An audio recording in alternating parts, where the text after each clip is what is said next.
And I think the potential is limitless. It truly is. So you look at the situation we're in right now. We've started an Office of Broadband Development, and Dana, you guys have done incredibly great work trying to break silos among state agencies and departments, promote education, connect folks on the ground, local stakeholders with opportunities at the state and federal levels. Incredibly important work. We've started our border-to-border broadband fund. And last year we asked for, when did we ask for? $100 million. The government this year recommended $200 million. I can just tell you upstate New York is getting $500 million for this effort. Other states are investing. Over a dozen other states are doing much more than we're doing. Nonetheless, we've got $20 million in round one. 6,000 homes are going to be connected this summer. Hundreds of businesses and scores of anchor institutions like schools, hospitals, and libraries will be connected. Is it enough? No, but it's a good start. But we took a step back in round two.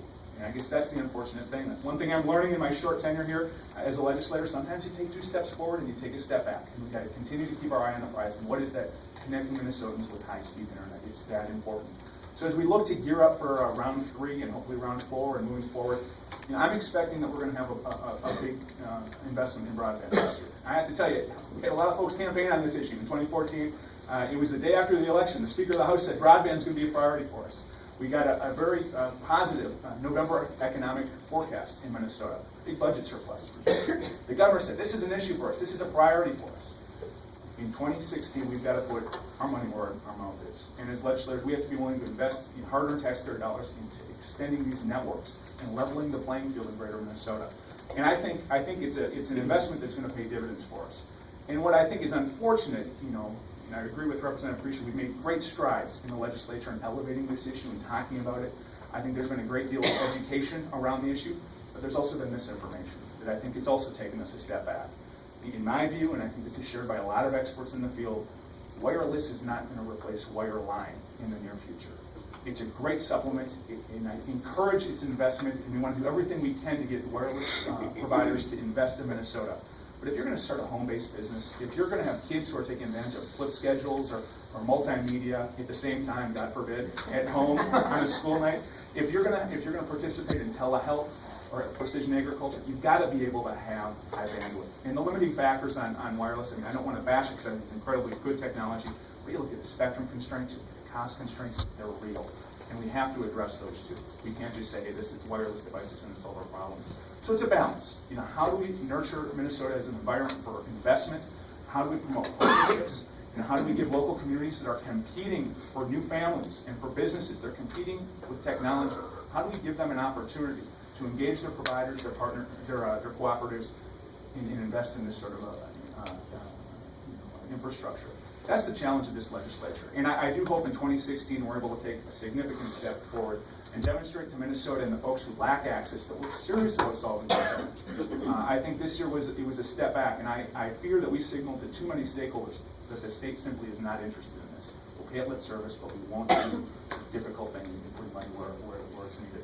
So that's, I guess, in a nutshell, kind of where I stand on the issue. I really have enjoyed working with everybody at this table and so many other legislators and stakeholders around the state and in St. Paul, and I am optimistic. I think this issue is not going to go away. We just have to continue to talk about it in real terms and rally around the facts, and hopefully we'll take a strong step forward. That wasn't the filibuster? You make a good house member. We talk more during these sessions. I'm sitting thinking, holy cow, you're in the house. Since I introduced Mr. Christensen last, I'm going to ask him to take the next. Okay. Well, first thing I can tell you is you got 3 legislators and 2 lobbyists up there. Y'all need to make yourself comfortable, get some coffee, get here till 2 o'clock tomorrow morning.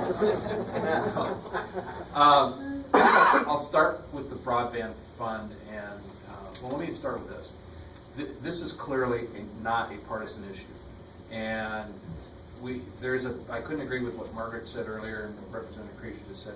It's a big education deal. I've been in the industry most of my life in one form or another, and probably the only person up here that's actually built a fiber network and managed a small telephone company. So I take a lot of things for granted, and I've had to learn to step back and kind of do more of the education piece. I think that's a big deal. Our organization, as most of you know, represents 42 rural providers in the state, and we have one member that has 189 subscribers all the way up to CenturyLink and everything in between. So we've got a wide, diverse issue. But one thing I think everybody comes together with is we are not gonna get border-to-border broadband without some grant programs to overcome the high cost of installation in very rural areas. That's just the bottom line. Of the 17 grants that were awarded last year, 11 of those 17 went to MTA members to build that out. So that is pretty clear that our members are the ones that are using that and need that money the most.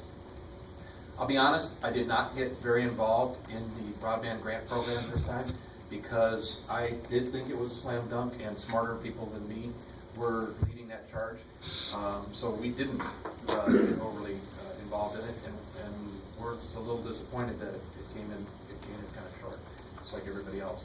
We were focused on 3 issues this past session, and Representative Johnson and Representative Creasha touched on one of them, and that is really trying to deal with some of the regulatory issues that incumbent providers have more challenges than their competitive counterparts. Another issue that we dealt with was something that Dan and I talked about earlier before I got here about railroad crossings. We're trying to deploy broadband around the state, and I've got members that are getting bills for $20,000, $30,000, $40,000. One member got a bill over a 20-year cycle to bury fiber to the Boston City Hall that would have cost over $72,000. In our neighboring states, it's $750 for a crossing. So that's something that has to be dealt with. We are required to compensate railroads for the diminished use of their facilities. Well, when you bore 10 feet under the railroad, there is no diminished use of the facilities. So that's kind of a hard argument to deal with. And then the other thing that we were trying to deal with, that also adds to the bottom line for the grant program recipients is the sales tax on fiber and conduit. Currently, as many of you know, in 2013, we had a sales tax exemption on central office equipment that we lost. We got that back in 2014, but it excluded poles, wire, cable, fiber, and conduit.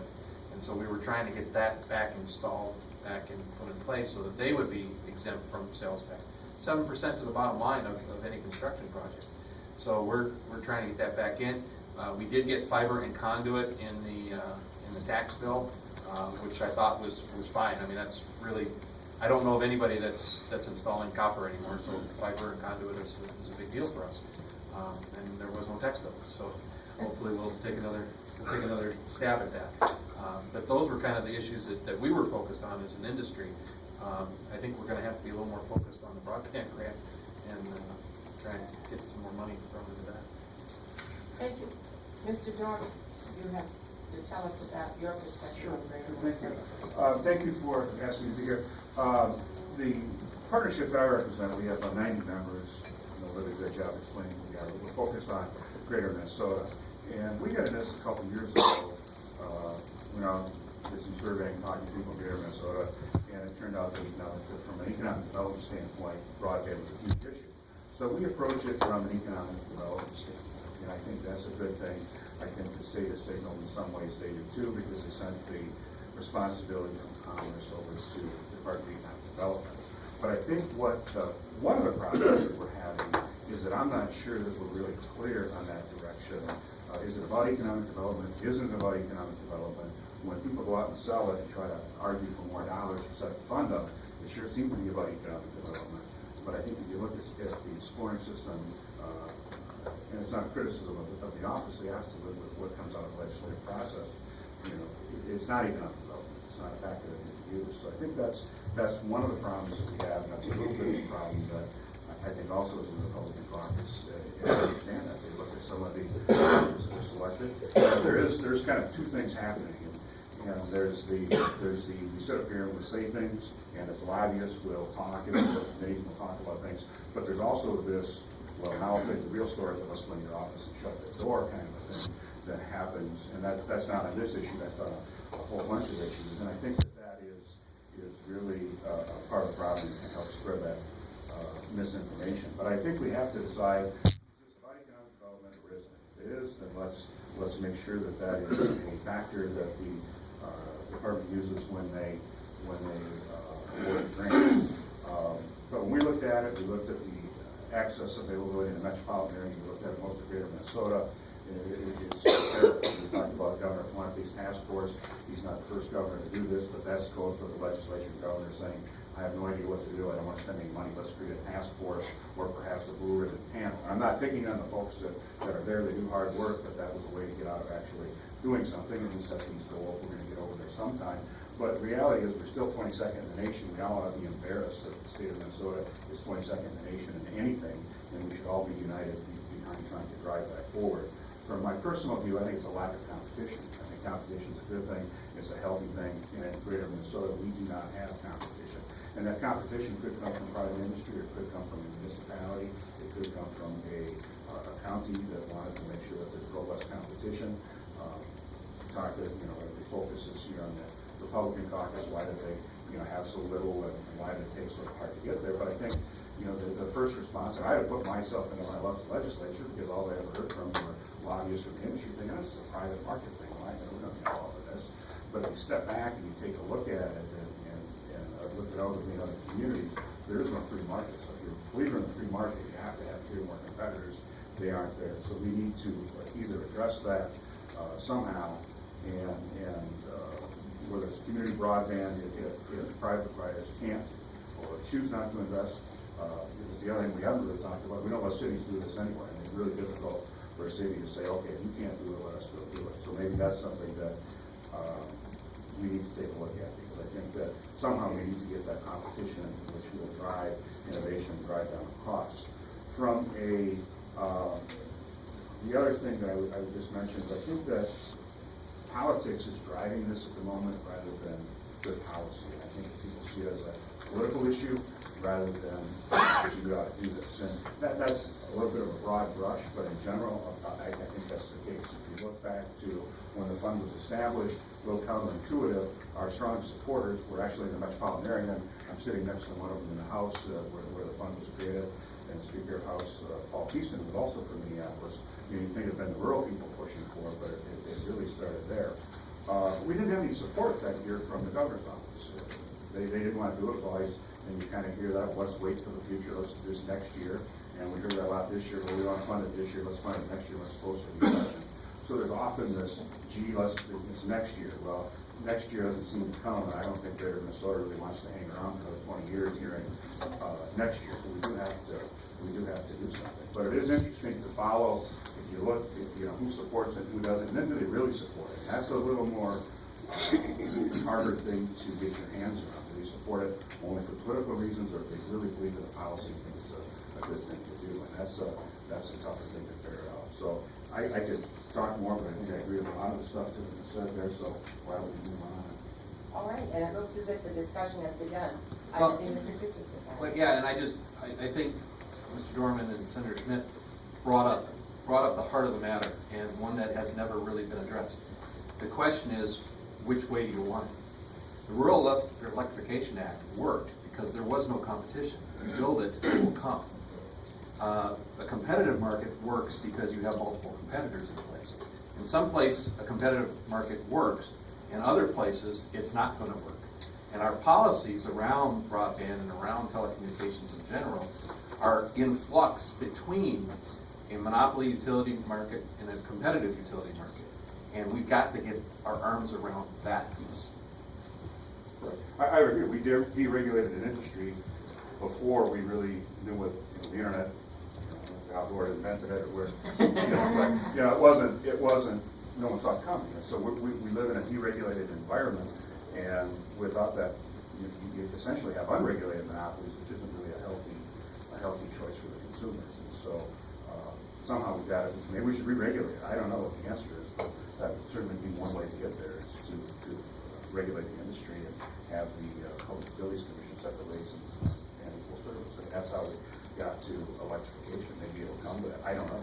I just know we need more competition, or something needs to change. Well, that certainly puts a central policy question into this discussion. Representative. Thank you. And so I'll just keep going on this discussion because it's very important. We have a very diverse state, as you know. And so, Mr. Dorman, as he said, is this an economic development issue or is it not? And the answer is yes to both. Because the reality is, for some area, for a town, or community, it could be a huge economic driver for them. However, you go to some parts of the state, some of my remote locations in Todd County, you could put a gigabyte backbone in it, and it won't bring one more job in, but it's a huge quality of life because we're now reaching out with telehealth, and we're reaching in with education and all that. So, if we start boxing this in and saying it's only this or it's only this, then we're creating friction. Because the reality is, you're going to have one county that's going to come in and say, this is going to help me with job growth, while another county is going to come in and say, we know the reality. I mean, Cook County is going to say, we know the reality. We're not going to get job growth, but by golly, the telehealth is coming out here, and we need to be part of that. So all that's got to be balanced out because it's very important. And then the other thing I'll add is, and the Rural Electric Unification Act is a great analogy to use if you believe this is a utility, and not everybody's there yet. And so this is the question, right? Is this a right? Is broadband something that you would put at the same level of a utility such as sewer, water, and electricity? Many people would argue with that. I have people in some of my counties that are saying, no, not really. So, I mean, these are all part of the complexities of this issue. I'd like to open it up. Those are very, very insightful comments, all of them, but in particular this notion that there are multiple good reasons, rationale, that have to be kept in mind as to why advancement in broadband matters fundamentally. And of course, you take it to the really basic question, how much broadband is oxygen? It's everything now. And so where do we cut into it? Let's open the for questions from those of you who have been listening to this discussion. Any questions or comments? We've touched on infrastructure building, we've touched on the whole variety. Can I ask a question? So I think what you understand, Mr. Drummond, about scoring higher for economic development is really interesting. How do you capture that? I mean, is it how many anchor institutions you might be able to serve? I mean, I think it's an interesting concept. I don't know how you score for it. Well, I think as the bills were introduced 2 years ago, originally, I think that scoring system would have done that by default. I think that some of the bills that I've seen, I know Eric Simon said that they're introduced one, I think Sheldon is a co-author, Johnson's work. As a co-author, I think that actually has some ideas. So our ways that we can look at businesses, services, percentage of the population. So there are a variety of ways to get there if that's truly what you want to do. Full disclosure, this year we represent the city of Annandale because we were surprised it didn't get funded. And so we talk about the $20 million. The city of Annandale, if somebody knows what place with the worst internet service from a reliability standpoint, I'd like to know because they have days without service, hours without service. It's ridiculous. And for $2.4 million, they would have served more businesses than are served by the $19 million in grants. So we were a little bit taken back saying, well, why didn't this score very well? And still can't quite figure that out. So we think that scoring system needs to be looked at. And again, it'll be very controversial because the bills were introduced, I think it would have been a lot better, but as the process goes through, it was influenced by lobbyists and interest groups that maybe have different versions of where they want to see that money go to. I think I heard that the criteria that the Office of Broadband is looking at. I mean, so it's not criticism of them. They have to implement the program as it's designed in law. So I think there are a variety of ways we can get there if we have the will to do it. We actually had it in the Senate for about maybe a day and a half. And I'm not saying there's a connection, but one of the things I like to do is I like to always go and see recently registered lobbyists. It's kind of interesting to see who's lobbying for how many lobbyists they have. You might have seen an industry lobbyist all of a sudden signed up about a day and a half after we made that amendment, and it went away about a day and a half later. I don't know if there was a connection, but it stuck out as odd. But that was very controversial with people. And it gets down to, I think there are some people in the state that really don't want to see this.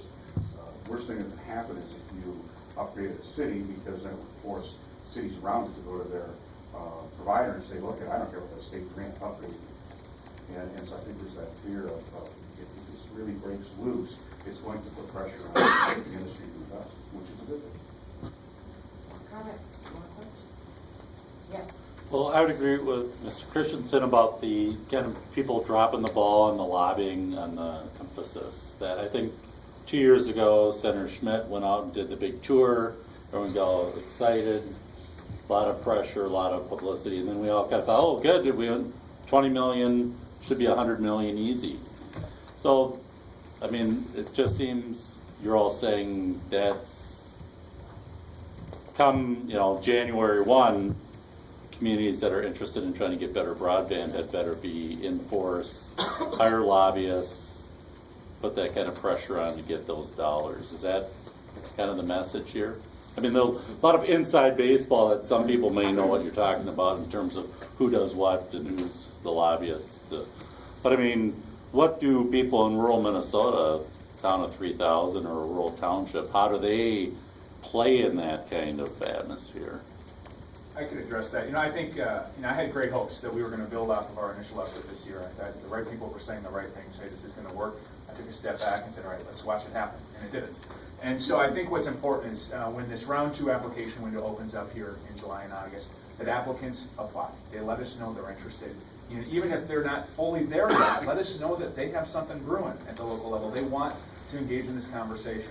And I think it's also important for those very applicants and the stakeholders that are involved to contact their legislators and say, hey, this broadband fund means something to us, and we want it to be here for a while. We want to be able to think in terms of maybe phased projects that might take a couple of application rounds. We want to be able to start planning accordingly. And so I think that's so important. It's one thing for us to have these conversations in St. Paul, and it's another, when legislators go home and they hear it in their own districts. And so that's something that I would encourage folks around the state. I mean, don't assume that your legislator has the answer, knows what to do with this fund. Let's have those conversations. I think we're not going back to square one, but I think that we've got to double down on that basic education and advocacy piece of this. I think we could drive application. It's a helpful thing. I know the community that probably won't score very well because they're going to apply anyway. And that's just a good thing because we need to, the more applications that are sitting out there with projects that look like for which we're going to fund these, I think that will be a tremendous help. But remember that the question was really directed more towards what about the messages that need to flow into the legislature as opposed to what you're putting on the table in front of what are now sadly diminished funds. So I'm really interested in hearing more about Representative Fisher. You had some comments at the outset about how when folks came to you and said, okay, we need some help, and then you looked at what they've done, but they hadn't done certain kinds of things. So do you want to talk a little bit more about that? Yeah. So Bill, thanks for the question, and I'll respond. I mean, at the end of the day, we're representatives. I mean, we go back to our districts, we go to church, we go to schools, we're talking to these folks. So that means a lot to us. And the reason I say that is because, I understand where the lobbyists are at, but lobbyists will run us the wrong way sometimes. Not because, it's just the way it is. I mean, we have to go back to a constituency that's talking to us, and at the same time, you've got the lobbyists who are very specific about what they're trying to do, and I fully respect that. But that will sometimes create friction. I'll give you a perfect example, Annandale. And Bill, you mentioned this. I get the fact that they hired a lobbyist firm and they tried to push themselves to the front of the line. But I'm going to go back to a town of 800 and say, now you have to go hire a lobbyist firm. I think that really starts to put us in a position that I don't know that we want to get to. And this is why I support the competitive process, as good or bad as it's going to be. I mean, we have to realize that, we have to have some type of system where that 800 town in northern Minnesota has just as good a shot as somebody else who hired a lobbyist firm. And I don't know how we get there. That's really hard. I'll be honest with you. The idea towns are sitting out there saying, I'm just going to hire a lobbyist firm and get to the front, scares the hell out of me. Because I'm the representative. And so I'll dovetail this back to where you're at.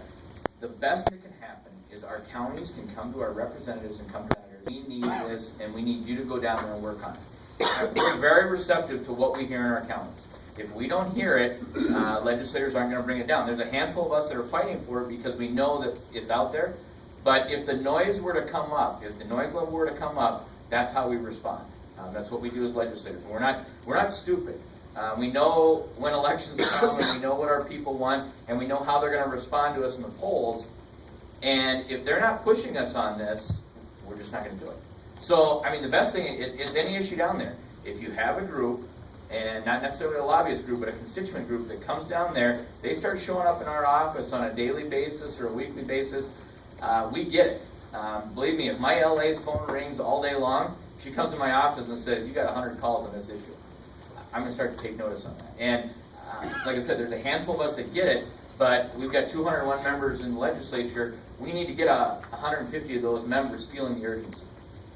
Mila, could I just, Yes, a quick response? So, to tell communities that they should go to the expense of doing a feasibility study, trying to find a private sector partner to partner with to submit an application. You know, Kevin Larson at Consolidated Telephone, his phone rings every day with every county within 100 miles of him. Please come to our county and provide service. Or trying to partner with CenturyLink, you know, God bless them, but it's not the easiest place probably to find someone who can make a decision and move forward on that.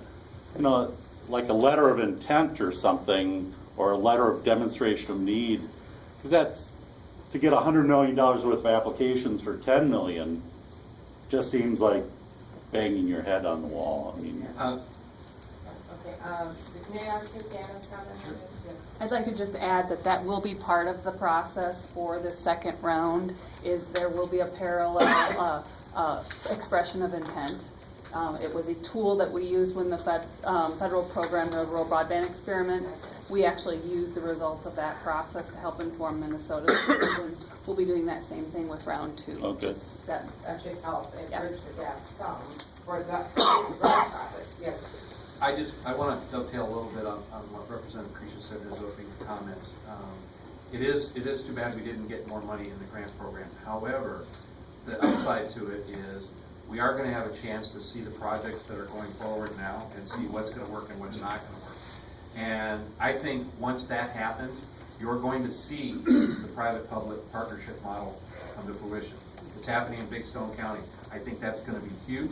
I think that's going to be the template for building it. I love the opportunity to debate my good friend, Mr. Dorman. We could do that for like hours. I don't think we can't do it for 10 minutes. Not today. Not today. That would be fun. That would be fun. That would be fun. Yeah, and in full disclosure, we were born 5 days apart. So, but I think that we're going to have some quantifiable data that we can take back to the legislature next session on what works and what doesn't. 30 seconds. Yes. Bill, and I just want to follow this up. You know, I think sometimes our counties, we have 87 counties, and they feel like, oh my gosh, there's a lot of work to lobby those guys. If you took 30 seconds every day, the first thing you did, you got in your office, and you called my office, and you left a message, and you did that for every legislator, that would make a difference. If we had that many people calling your legislators on a weekly basis, spending 2 minutes and leaving a message, I guarantee you this will take another level up. But we're not hearing that. Yeah. This is very interesting because you guys are putting your hands up. A structural problem for all that. I mean, the towns is where the shoe pinches. We don't, it goes up. We don't have internet service. You got a local provider. But county level is a structural difference where they're not as likely, and in fact, I mean, it's not a secret. The county boards, you got to work at them. And so when you expect that you're going to get this, you're asking for this call out of the county level, you probably got a real tough nut to crack there. So it's a kind of structural problem in our system. But, I understand the point that you're making. Does anyone want one last question? Otherwise, I'm going to ask the panel for a last 2-minute summary. One more. Yes. Yeah, Representative Crochet, I agree with the concept of grassroots providing support and legislatures respond to that. But there's also a lot to be said for just visionary leadership, which is, I've watched been lacking in this state for 20 years. Sometimes you just have to take a lead, and this is what's right, and this has to be done. And states 20 years ago, like Michigan, Washington, Utah, Kansas, and Iowa, saw the importance of this then and had some leadership in their state governments that just made things happen. And that's why we're 22nd and they're first through 5th. Not because it was grassroots brought up from the bottom, because the people didn't understand the internet 20 years ago. It's because there was some visionary leadership that had that happen. So, you're absolutely right, and we have the leadership. I can pull together, you take these couple folks, and I guarantee you I can get 12 other people. We can get in a room, I can show you the leadership. The problem is we don't have the voting block yet. That's when we need to have this come. When we've got folks that are ready to move this, I guarantee you, if if I put a bill out there for 50 million, it got bumped up to 130, I can get the bill there. It's just, can I get, and it's both sides, it's not the Republican House, I mean, the DFL Senate, you guys put 17 million out. So, I mean, and we had a governor at one point that wasn't going to do anything. So that's why I'm saying, we've got the leaders, I need the voting block. I need to know that when I get to the House floor, I can slide through with 75 people so I can go to the governor and say, listen, we got a great bipartisan bill, you need to sign this. That's a great 2 minutes. You know, this, I go back to the whole session and the way that it played out logistically. And to me, it was kind of like an Amtrak train. It got off to a slow start, and then it got some momentum, and then towards the end, it was like we're all riding on a train and we can't stop it. So I'm hoping that we don't have to go through that again. Next session is going to be incredibly short. You're going to have, if you want to get something passed, you're going to have it agreed upon and done ahead of time, because it's going to be nuts. Yeah, I'm incredibly optimistic about where we are. You look at 2 years ago and the advances we've made just in the conversation, the elevation of the issue. We were at $20 million at the final days, actually. It came down to a squabble between policy changes and spending. And so we easily could have been back at $20 million for round 2. I think we'd all agree we want much more than that, but we didn't have to take a step back this year. And I think there's a great opportunity for us to take a big step forward next year. We just got to stay engaged.